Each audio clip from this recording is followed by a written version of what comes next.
E hoje, à noite, estaremos dando continuidade a esse pensamento, reafirmação da nossa fé. É isso que queremos transmitir com a celebração da ceia do Senhor.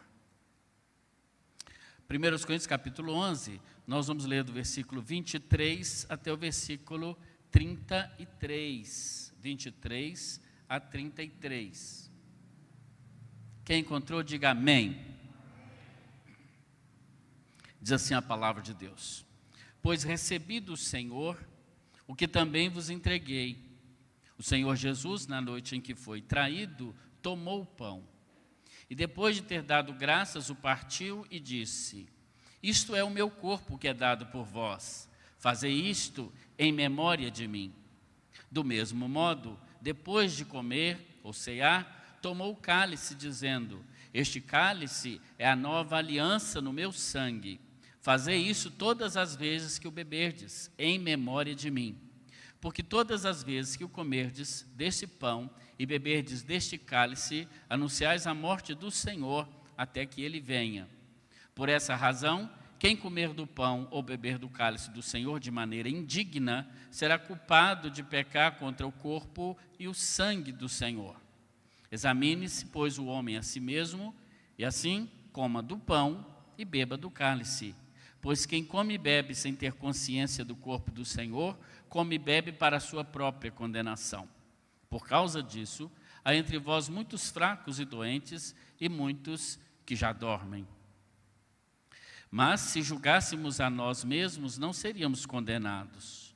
Quando, porém, somos julgados pelo Senhor, somos corrigidos, para não sermos condenados com o mundo.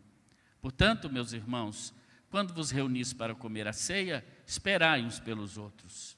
Se alguém tiver fome, coma em casa, e assim, ou a fim de não vos reunirdes para a condenação. Quanto às demais coisas, eu vos instruirei quando vos visitar. Que Deus abençoe a sua palavra lida no nosso coração e para o alimento também da nossa alma. A ceia do Senhor, irmãos queridos, ela é a reafirmação da nossa fé em Cristo. A reafirmação da nossa fé em Cristo. E de que fé estamos falando? A Bíblia apresenta alguns tipos de fé.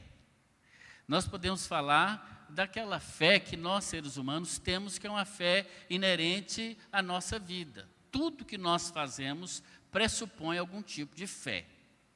Quando você vai, por exemplo, a um restaurante, você precisa ter fé, não é? Que aquela comida foi produzida com toda a higiene possível, que aquela cozinheira, aquele cozinheiro teve os devidos cuidados, não é? Que tudo correu de acordo com o que precisa ocorrer.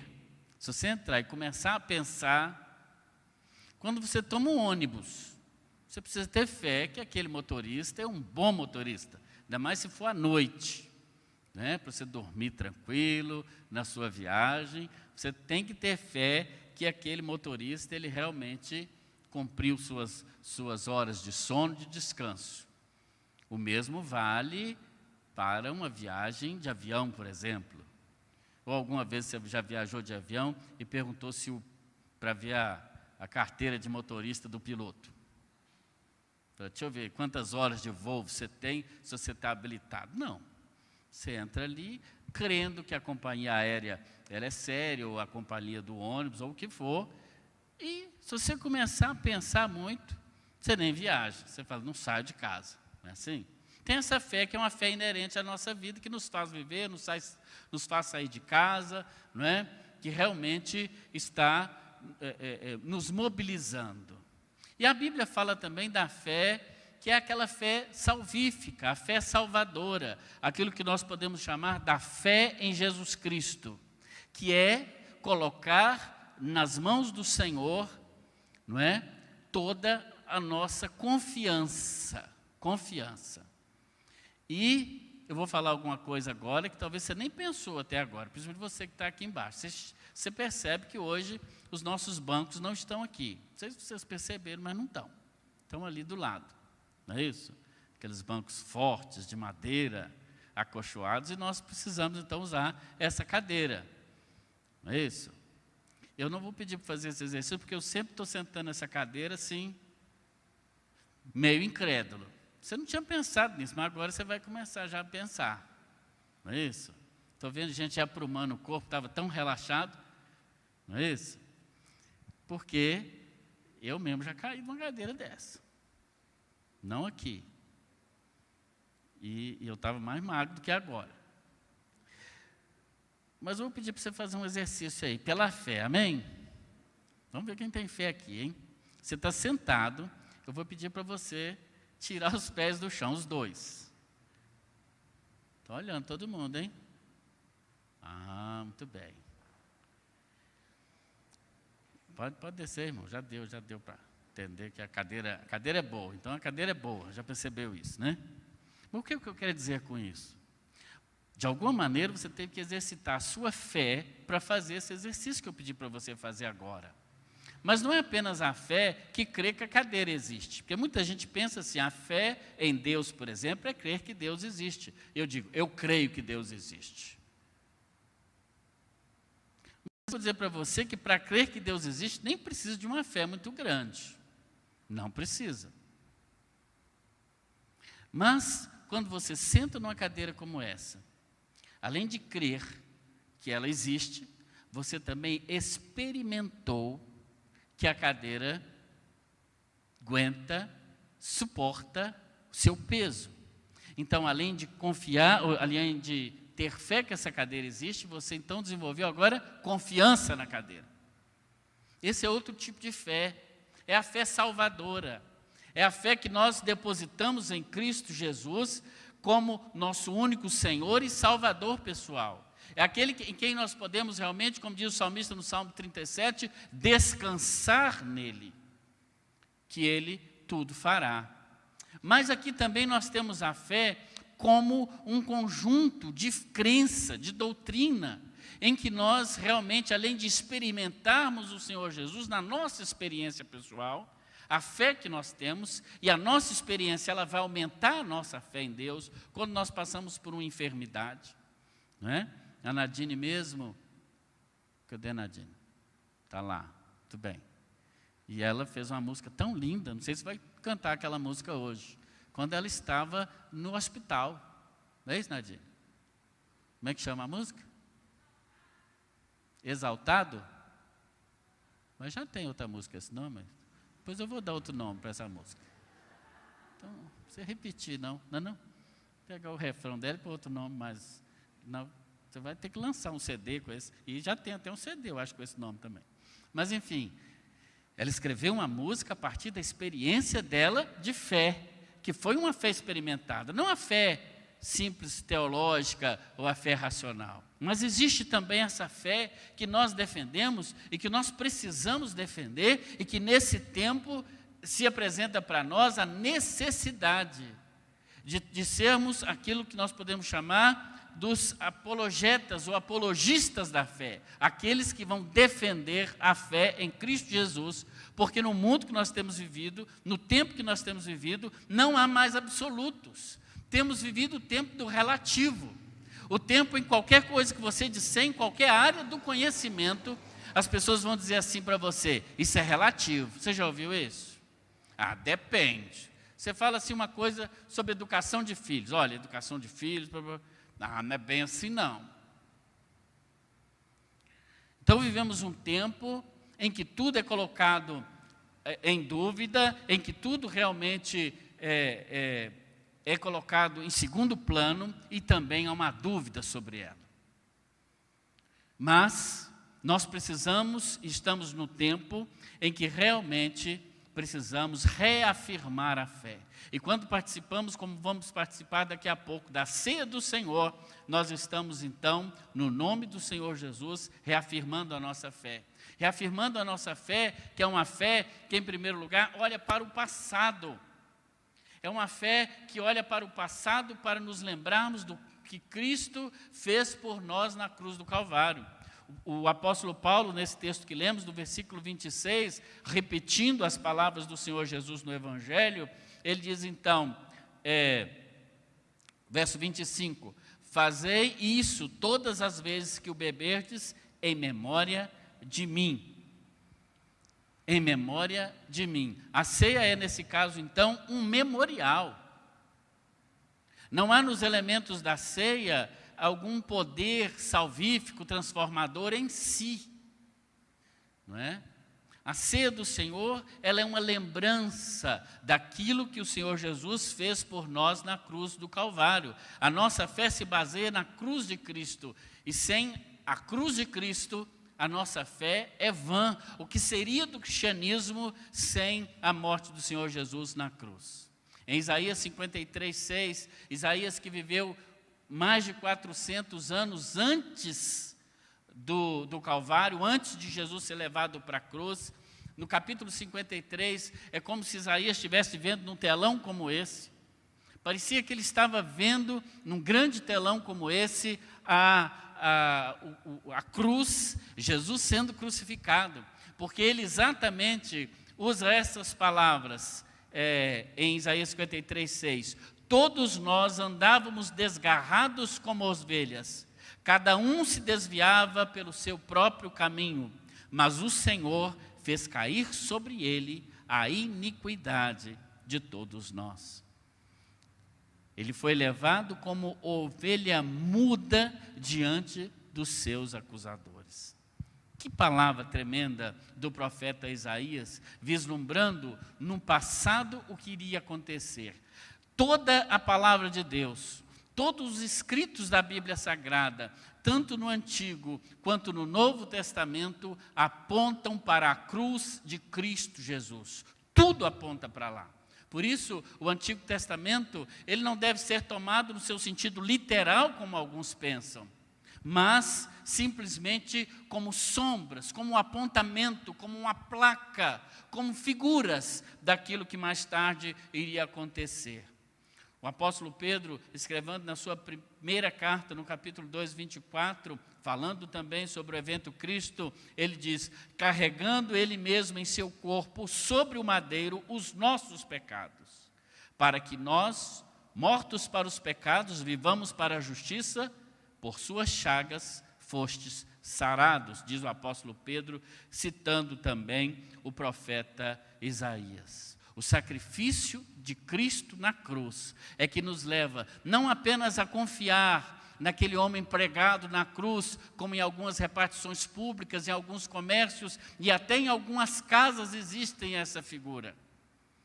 Não simplesmente saber que aquela história aconteceu, não apenas conhecer a história de Cristo, mas principalmente conhecer o Cristo da história. Conta-se que Napoleão, numa de suas muitas batalhas, ele então chegou em determinado lugar na França, no interior da França, para arregimentar pessoas para a guerra, não é? Então, tinha uma lista de pessoas de um determinado povoado, em que os soldados de Napoleão iam de casa em casa, chamando as pessoas para a guerra. E alguns davam desculpas: eu não posso ir por isso, eu não posso ir por aquilo. E aquela pessoa, então, o soldado de Napoleão, o enviado dele, o emissário, colocava, então, uma cruz assim, com a letra vermelha na frente daqueles nomes, depois levou para Napoleão e disse: olha, esses são os homens que se recusaram a lutar por você.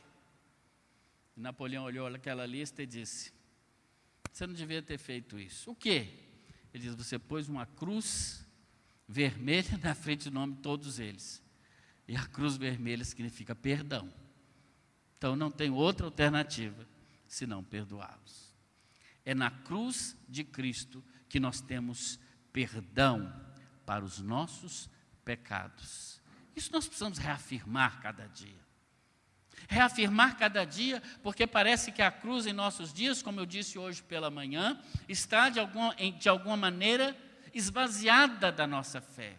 Não entendemos que é em Cristo Jesus e que é no sacrifício de Cristo Jesus, é no sangue derramado do Senhor Jesus Cristo na cruz do Calvário, é que nós podemos encontrar virtude, salvação e onde há poder para nos perdoar os pecados. Mas não apenas isso. Devemos olhar para o passado, e a nossa fé é uma fé que olha para o passado, para lembrar também que Jesus Cristo ressuscitou dentre os mortos e que todos aqueles que cremos em Cristo também ressuscitaremos.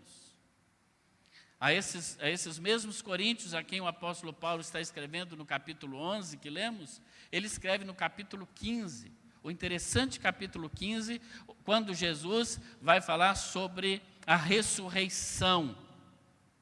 A ressurreição. Era comum entre os primeiros cristãos, depois que os mais antigos foram morrendo, os mais jovens começaram a perder a sua fé. Por quê? Eles esperavam a vinda de Jesus, uma vinda iminente, ou seja, uma vinda imediatamente, a sua ascensão e a sua ressurreição. Jesus não veio. E aqueles que eram testemunhas oculares de Jesus também já estavam morrendo.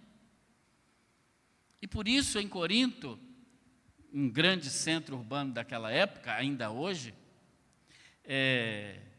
havia então ali uma certa perda da fé. E algumas pessoas que não criam mais na ressurreição. O apóstolo Paulo, então, escreve, principalmente no versículo 14 do capítulo 15, ele diz assim: e se Cristo não ressuscitou, então a nossa fé e a nossa pregação é inútil, e a nossa fé é vã. A nossa fé está centrada na cruz de Cristo, de saber que aqueles que já morreram em Cristo ressuscitarão, como diz Paulo aos Tessalonicenses, primeiro. E o apóstolo diz: e nós, os que ficarmos vivos, seremos arrebatados. Que bênção! Que bênção! Vemos aqueles que já partiram ressuscitando.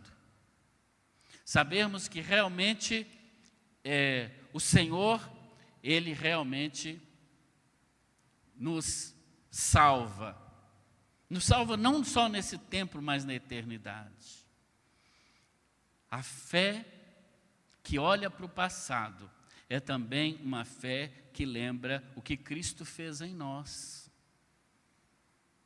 Quando eu lembro, por exemplo, do meu testemunho, eu que nasci num lar cristão evangélico, meus avós, meu avô Pedro Alves de Oliveira e minha avó Guilhermina Alves de Oliveira foram membros aqui dessa igreja.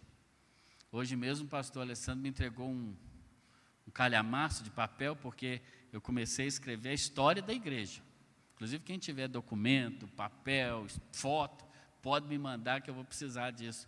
Eu quero escrever a história o mais completa possível. E bem bonita, bem florida, né? História bonita tem que ter um floreio. E a primeira coisa que eu fiz quando o pastor Alessandro me deu aquele calhamaço foi procurar o nome dos meus avós. Está lá. O irmão Cici datilografou. Os mais novos aí, a Ana, a Marcela, a Sara, nem deve saber o que é datilografar. É uma máquina. Tem até um ali que eu ganhei do irmão Emilson, que você datilografava. Lá no Colégio Batista tem onde eu trabalhei lá em Belo Horizonte, tem lá um museu do colégio, dentro do próprio colégio, e tem uma máquina antiga, Hamilton, antiga. E aí levaram, já estou mudando de assunto, aí levaram as crianças do ensino infantil, por volta de 7, 8 anos, para ver. Aí eu botei um papel na máquina e comecei a datilografar. Digitar, entendeu? Só que tinha outro nome. Datilografar naquela máquina, e aí uma criança olhou e falou assim: "Nu, véi! Ela escreve e imprime ao mesmo tempo." Era o manche da tecnologia, né? E a gente não sabia disso. Mas tem gente aqui que sabe ainda o que é datilografar, usar corretivo, essas coisas, né? E lá o irmão Cici datilografou o nome de todos os membros da primeira igreja, desde 1933 até, se não me engano, 2017 ou 2018. Então, nós vamos mandar para ele, mais de 5 mil nomes, né? Uns 4 mil já deve estar no céu também, esperando nós lá. Ei, glória. Se o anjo precisar de uma lista de... já está pronto, é menos serviço para o anjo, né? Já está lá. Não sei se todos foram ou vão, mas da lista está lá. E eu procurei rapidinho para ver o nome dos meus avós. Eu fiquei tão emocionado quando vi o nome deles lá, a data da entrada, que organização. Você se merece uma placa. Estou aqui dando hoje de manhã, ele falou que vai fazer 70 anos que ele foi batizado aqui, precisamos dar uma placa para ele. Anota aí, Nadinha. Em outubro agora, vamos saber a data direito. Que coisa maravilhosa. Poucas igrejas têm esse privilégio, viu, Marcelo? Pouquíssimas. Eu fiquei até com vergonha, porque lá em Itatiaia eu nem sei quantas pessoas passaram por lá, depois eu tenho que voltar para fazer. Que coisa tremenda, maravilha do Senhor. Mas houve um dia que, mesmo nascendo num lar cristão, eu precisei tomar uma decisão ao lado de Cristo. E aconteceu na minha vida. Aconteceu na minha vida. Porque eu era filho de crente, e filho de crente não é crentinho. Alguns são até cretino, né? Eu acho que eu era assim um cretininho. E Jesus me salvou. Jesus me salvou. Eu dou graças a Deus por isso. E a igreja, dizer aqui para os muitos adolescentes jovens que estão aqui, a igreja foi um instrumento que Deus usou para realmente me salvar espiritualmente, que é me dar o céu como herança, mas me salvar como gente, como pessoa. A igreja, com seus ensinamentos, me ensinou e me livrou de muitas vicissitudes, muitos males, muitos perrengues que eu podia ter passado na minha vida, mas eu aprendi por ver as coisas ruins acontecendo na vida dos outros. Falei assim, eu não quero isso para mim. Mas tem gente que quer pagar para ver. Não, comigo não acontece. Não, eu posso dar um tapa aqui nesse baseado que eu consigo me controlar. Posso dar uma cheirada aqui. Faz igual o homem lá de Belo Horizonte, o pastor lá que cheirou a Bíblia. Vai cheirar a Bíblia, irmão. Para até comer, se você quiser. Não é? Mas quando nós lembramos o que Cristo fez por nós, quando eu olho para trás e vejo os caminhos que eu podia ter caminhado, as trilhas que eu podia ter trilhado, e ver que muitos amigos meus, outro dia estive em Belo Horizonte e visitando um amigo meu que tem um escritório de contabilidade no centro da cidade, passei ali perto da Praça 7, e ele disse, você ficou sabendo o que aconteceu? Eu disse o nome com fulano de tal, nosso amigo de infância, morreu, outro, tragado pelas drogas. Família totalmente desorientada. E eu olho, Senhor Jesus, muito obrigado. Muito obrigado. Porque eu tinha tudo para estar nesse mesmo caminho, nesse mesmo lamaçal, nessa mesma confusão, mas o Senhor me tirou de lá. O Senhor me tirou de lá. E graças a Deus por isso. Graças a Deus por isso. Então, nós olhamos para o passado, mas também para o nosso passado. Não apenas o passado histórico da cruz do Calvário lá atrás, mas o nosso passado. Como era a minha vida antes de conhecer a Cristo e como é hoje. Nós éramos pecadores, perdidos, sem Deus.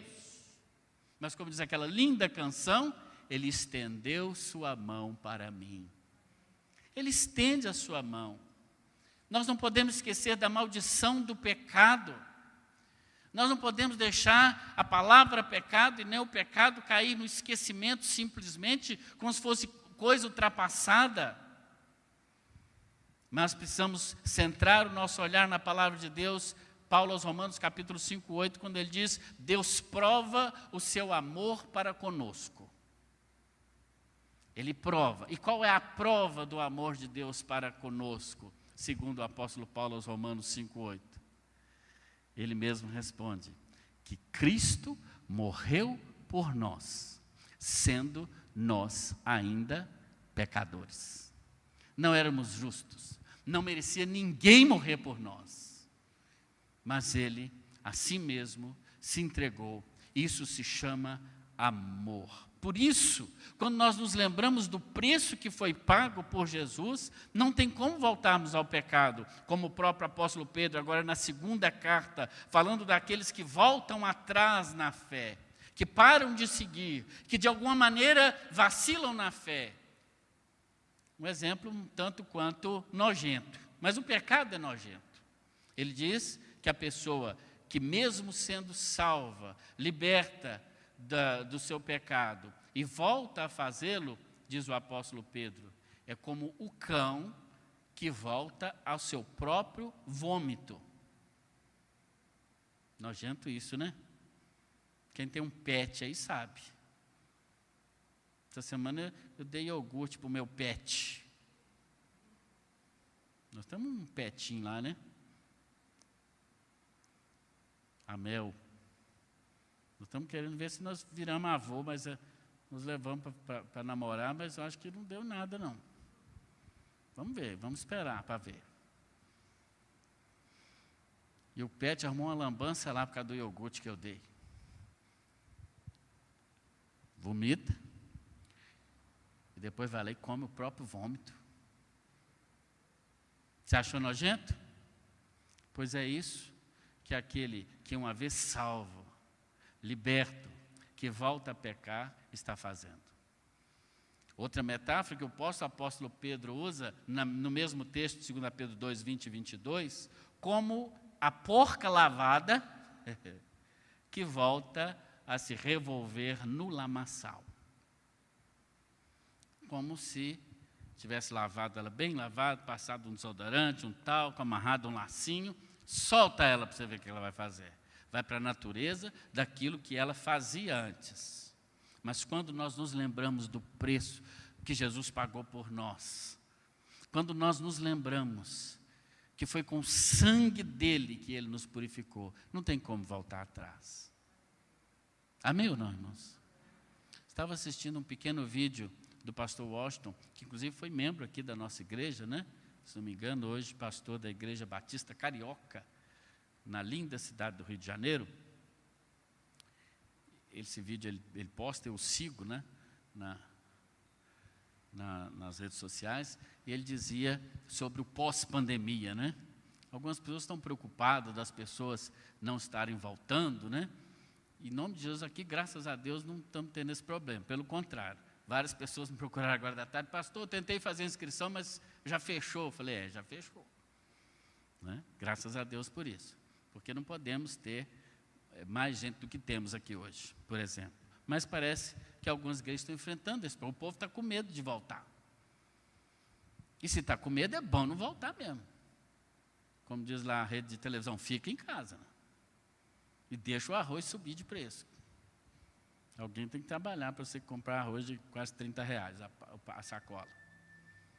Mas ele dizia que esse é um tempo em que os cristãos, e eu concordo com ele, vão ter que fazer uma reflexão sobre o que crê realmente.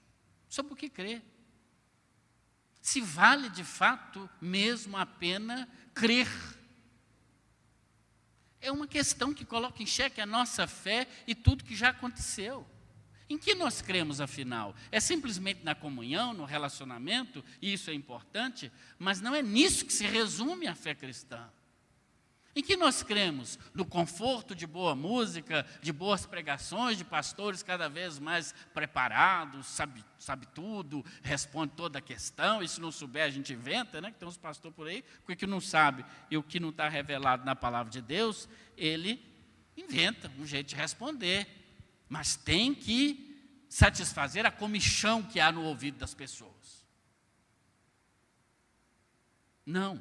Esse é um tempo, queridos irmãos, e graças a Deus pelo seu retorno, graças a Deus por você que está em casa, tomando tempo agora, ligando o seu smartphone assim, fala? Smartphone, você está entendendo? Que a última coisa que o smartphone faz é falar. Ninguém liga para ninguém mais. O que é isso, hein, que ninguém liga mais? Até para dar parabéns é só no zap. né? Em terra de zap, quem recebe uma ligação é rei. Mas você que está em casa acompanhando aí, muitas vezes aquele smartphone, aquele negócio já antigamente, que você precisa ver, ele está vendo até preto e branco. Tem um smartphone aí, tipo do pastor Alessandro ali, que eu já vi ele assim meio dando uns tapas nele para ver se ele funciona.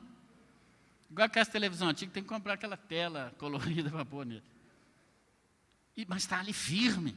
Eu quero parabenizar você. Quem aqui acompanhou os cultos durante a quarentena, tudo aí assistia? Mente não, irmão, que eu já sei, senão você vai por... vai acontecer um trem ruim com você. Deixa eu ver, levanta a mão aí, gente. Você não viu, não, irmão? Que feio. Cadê? Eu via muita gente lá pondo nominho. Parabéns para você que está em casa, que é osso, gente. Ouvir pregação aqui já é difícil. Numa cadeira sentada dessa aí, mais difícil ainda. E num negócio desse tamanho que você nem enxerga a cara do sujeito. Mas o povo ficou firme. Parabéns. Parabéns. É um divisor de águas. E eu creio que essa pandemia, como meu querido pastor Washington, é o Washington mesmo, né?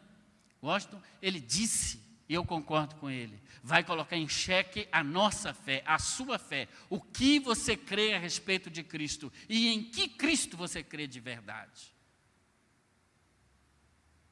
Então, quando nós olhamos para esse passado, nós também nos lembramos do compromisso que temos, e mesmo com a facilidade de pecar, porque está uma facilidade para pecar hoje, gente, não está? Outro dia eu passei ali, vi um outdoor de um pneu, outdoor de pneu de carro. Aí tem um pneu assim pequeno, e sabe o que tem grande do lado do pneu? Vocês não sabem, não? Então nem queira ir lá ver aquele outdoor, irmão, senão você vai pecar. Uma mulher linda, sem pneu. Você está entendendo? Sem pneu. Mas ela está enorme. Para quê? Quem compra pneu? Geralmente é homem, né, Marcelão?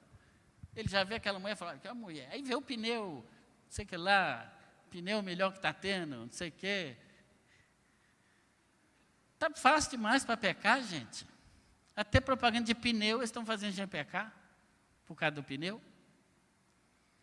Essa juventude, adolescentes de Jesus, amém? Vocês estão de parabéns. Eu quero dar parabéns para vocês. Olha que benção, gente. Olha lá que esse adolescente bonito lá, ó. Olha lá, dá um coraçãozinho para lá, gente, assim, para o povo. Que bênção. Estão na igreja. O povo está tudo nas baladas aí, aquela ilha ali, o pau quebrando. E os adolescentes estão tudo aqui. Amém ou não, irmãos? Encheram a lista do negócio lá, que quando eu olhei a lista, eu já falei, vai ter adolescente na igreja hoje, vão ter que mudar a parada de sucesso lá, botar umas lâmpadas, eles que eles gostam de soltar fogo pela venta, eles que adolescente gosta assim. Culto tradicional, de terno, isso aqui está por fora. Entendeu? Glória a Deus. Mas isso vai provar a nossa fé, em nome de Jesus. Que fé que nós temos? A fé que experimentou a Cristo. A fé que olha não para o passado, mas uma fé também que olha para o presente. Uma fé que nos leva a examinar a nós mesmos, como o texto que eu li, o pastor leu esse mesmo texto sem nós combinarmos, não é? Examine-se o homem a si mesmo, diz o apóstolo Paulo. Olha também para o presente. Como às vezes na caminhada nós vamos perdendo a fé, é tão fácil perder a fé, é tão fácil pecar e a gente vai perdendo a fé. E eu entendo que talvez o tempo em que o povo ficou em casa, ficou fazendo não sei o quê, minha mulher nem queria vir para a igreja mais. Essa mulher não é fácil não, irmão, vocês estão pensando o quê? Ela arrumava lá em casa, botava os colar para ver, para ver a pregação. Eu chegava daqui lá em casa, que eu ficava aqui pregando sozinho, mais uns 2 ou 3. Ué, onde é que você foi? Eu estava no culto. Batom e tudo mais. Para tirar aquilo depois é uma luta. Porque dá trabalho ser mulher, vocês estão pensando que é fácil? Por fim, ela falou assim, não vou lá mais não, aqui está muito bom, vou ficar aqui em casa. Eu falei, não, irmão, você tem que ir lá na igreja. Eu perco meu emprego, você está doida? Entendeu? Eu entendo que alguns possam ter assim, enfraquecido na fé, mas é a hora de renovar a fé em Cristo, dizer, não, eu creio em Cristo. Eu creio. E mesmo se vier um decreto do governo proibindo culto, proibindo isso, proibindo aquilo, a minha fé ela continua firme, não é? Mas é também para reafirmar a nossa fé, olhando para o futuro. O apóstolo Paulo diz que todas as vezes que nós comemos o pão e bebemos o cálice, nós estamos anunciando a sua morte até que ele venha, como nós cantamos agora há pouco, né? Essa linda canção cantada agora há pouco, que aponta para o futuro. Nós anunciamos a morte de Cristo até que ele venha. Você sabe que quando nós chegarmos no céu, vai ter mais gente para animar para ir para o céu aqui, né, Rogério? Quando eu falar isso aqui, presta atenção. São os adolescentes homens aí que gostam de uma comida, né? Jesus era um camarada que ele tinha um apelo gastronômico incrível. Se bem que ele andava bastante, eu devia andar mais do que o Marcelo anda, porque o Marcelo é 26 quilômetros por dia que ele corre. Fim do ano, se pegar tudo, dá a volta ao mundo umas 33 vezes já. Mas Jesus também era esbelto, ele comia bastante. Jesus gostava tanto de comer que mesmo depois de ressuscitado, ele chega na praia e fala, vocês têm alguma coisa para comer? Ressuscitado já, está entendendo? Sabia que gente ressuscitada tinha fome, não? E ele fala o seguinte, eu estou comendo essa ceia com vocês aqui agora, ele fala com os discípulos, até que eu venha comer de novo lá no céu. E beleza, hein? Animou aí mais ainda? No céu, o Senhor estará com a mesa posta, esperando eu e você. Eu imagino, isso não está na Bíblia, não está, irmão? Abri um parente aqui. Que cada pessoa que nasce, está na Bíblia não, por favor. Viu? Você que está em casa, está gravando, em nome de Jesus. Depois você edita e pode tirar essa parte se quiser. Mas eu imagino, cada pessoa que nasce, vai um anjo e coloca uma cadeira lá nessa mesa. Porque o desejo de Jesus é que aquela pessoa se assente na mesa do reino de Deus.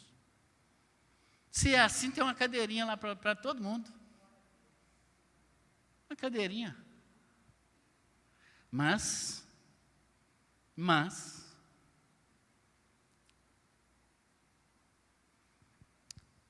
só terá acesso a essa bênção aqueles que crerem e fizerem de Jesus o seu único Senhor e Salvador. Eu pergunto a você hoje à noite, sua cadeira vai ficar vazia? Jesus vai voltar. Essa é uma certeza. Você não tenha dúvida. E talvez a geração, é lógico que a nossa geração é que está mais próxima da vinda de Cristo, pelo fato cronológico, lógico. Mas, talvez nenhuma geração viu como a nossa geração está vendo sinais tão claros da vinda de Cristo, de tudo que está escrito no Evangelho a respeito da segunda vida. Eu creio que não. Eu creio que não. Pela história, pelo que nós conhecemos da história. Ele vai voltar, a sua vinda é certa. Será uma vinda física, visível, audível, poderosa, gloriosa e vitoriosa. Todo olho verá, diz a Escritura Sagrada. E ele virá para nos levar para a casa do Pai. E nós o veremos. E nós o veremos. Eu gosto da comparação que o reverendo Jeremias Pereira, pastor da 8ª Igreja Presbiteriana de Belo Horizonte, um dos maiores pregadores da palavra de Deus do nosso tempo, um homem de Deus, e ele disse que quando nós chegarmos ao céu, nós vamos ter 3 surpresas. Eu gosto muito dessa comparação que ele faz. A primeira surpresa, segundo ele, é de nós estarmos no céu. Não que a gente tenha dúvida, mas pensa aqui comigo. Imagina. Deu um piripaque no você aí. Um difruço. Não tem ruim. E você caiu duro. Essa semana estive no cardiologista, na cardiologista. Meu coração estava batendo lá, mas eu acho que eu saí de lá, ele estava 2 vezes mais. Entendeu? Então, tem uns trem lá esquisitos. Parece que minha barriga está cheia de triglicérides. Não bonito é triglicérides. Deve ser coisa boa, não bonito desse. Não? É não? É coisa ruim? Nós temos que acabar com a triglicéride. Mas vai que a triglicéride topa suas veias, você dá um piripaque, pum! Hein, Alessandro? Aí você já acorda no seio de Abraão. Ô, gente, olha que eu acordar lá, eu acho que eu vou dar tanto pulo, dar cambalhota. Você vai ficar assim, céu, é isso aqui que é o céu? Não vou ficar feliz demais. Hein, Ciro? Até o Ciro que é quietinho, depois que ele vai dar uns pulos de 2 metros de altura. E vai pensar assim, gente, valeu a pena. Eu evangelizava um camarada numa empresa que eu trabalhei, muito antes de ir para o seminário, o cabeludo, não sei se ele está me ouvindo agora, e eu evangelizava ele debochava demais. Não sei o que aconteceu com aquele cabeludo. Sei que um dia ele falou comigo, eu falava com ele, se você não aceitar Jesus, você vai para o inferno, rapaz, com esse cabelo grande seu e tudo. Um dia ele falou assim, se eu chegar no inferno e te ver lá, eu vou rir muito da sua cara. Olha para você ver o que ele falou. Não que a gente tenha dúvida que vai para o céu, mas quando chegar no céu, e fala, não, isso aqui é o céu mesmo. Você fala assim, valeu a pena. Valeu a pena crer em Jesus. Abrir mão de tanta coisa, valeu a pena. Segundo meu amigo reverendo, essa é a primeira surpresa. A segunda é, você ver lá pessoas que você nunca imaginaria que estava lá. Fulano lá que é vizinho meu está aqui no céu? Como assim? Cara, não era para vir para cá, não. Deixa eu perguntar ao anjo porteiro aqui. Você não errou, não? Tem aquele nome lá daquele camarada lá nessa lista aí? Ele fez a inscrição lá no Simpla do céu. E a terceira surpresa, segundo ele, é que algumas pessoas nós temos certeza, mas absoluta, que vai estar lá. Você não vai encontrar lá. Mas eu creio que só de termos essa certeza, de estarmos na presença do Pai, chegar lá e estar aquela mesa posta. Imagina. Quando você chega numa festa, você chegou numa festa, tem aqueles camaradas eternos, assim, 2 metros de altura com a lista na mão. Aí você chegou, esqueceu o convitezinho em casa. Esse dia eu esqueci, uma vez eu esqueci.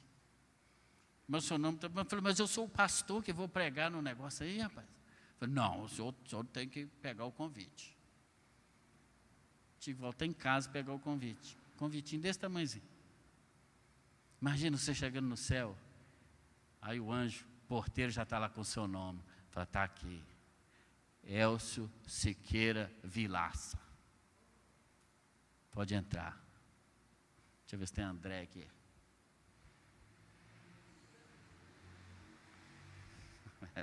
Aí ele acha lá no fundo, que lá a lista, lá não é, o A não vem primeiro, não, às vezes vem depois, entendeu? Pode ficar tranquilo. Achou lá no fundo e entrou todo mundo. Ele virá, essa é uma verdade. E quando participamos da ceia do Senhor hoje, estamos reafirmando isso. E dizendo, a nossa fé é uma fé para esse tempo. A nossa fé é uma fé da verdade de Deus na nossa vida hoje. Mas é também uma certeza da eternidade que o Espírito Santo coloca em nós. A Bíblia diz que o Espírito Santo é o selo que coloca em nós da certeza que haveremos de herdar todas as coisas. E para ter toda essa bênção, hoje nós participamos aqui dessa ceia física, que é um memorial. É uma representação. Mas havemos de participar daquela ceia cujo celebrante será o próprio Jesus. E quando estivermos diante dele, ele mesmo vai dizer: vinde, benditos de meu Pai, e possuí por herança o reino que vos está preparado desde a fundação do mundo. Quando participamos da ceia do Senhor, nós temos esses olhares para o passado, do que Deus fez em nós, para o nosso presente, daquilo que precisamos ajustar, mas para o futuro, daquilo que realmente nos aguarda na eternidade. É nesse espírito que vamos participar dessa noite da ceia do Senhor. E se você ainda não tem certeza da sua salvação em Jesus Cristo, não tem certeza de ter todas essas coisas maravilhosas e boas, hoje é um dia aceitável. Essa é uma noite de salvação. E você pode, hoje, tomar uma decisão ao lado de Cristo Jesus. Quero que você baixe sua cabeça. Faça esse autoexame que a palavra de Deus diz. Examine-se a si mesmo. Olhe para o seu presente também. Mas olhe também para o futuro. O apóstolo Paulo, escrevendo aos Romanos, no capítulo 8, ele diz que as aflições desse tempo presente não são para se comparar com a glória que em nós há de ser revelada. Há uma glória a ser revelada, em nome de Jesus. Coloque a sua vida diante do Senhor. Quero convidar os irmãos diáconos a estarem aqui à frente, em nome de Jesus. E nós vamos orar. Os irmãos podem se posicionar aqui embaixo mesmo, e o pastor Alessandro vai orientar os irmãos para a entrega, em nome de Jesus. Mas nós vamos orar antes, consagrando nossas vidas ao Senhor. Vamos orar colocando as nossas vidas no altar do Senhor e pedindo a Ele que venha nos abençoar, que venha com graça, com misericórdia e com poder nos abençoar nessa noite, em nome de Jesus. Vamos orar colocando as nossas vidas no altar do Senhor, em nome do Senhor Jesus Cristo. Vamos orar agora. Convido o irmão Marcelo Ramos, nosso presidente, para vir aqui. Ele vai orar ao Senhor, colocando a vida de cada um de nós, nos preparando para esse tempo de comunhão, em que experimentaremos também um pouco daquela bênção que teremos na glória com o nosso Senhor.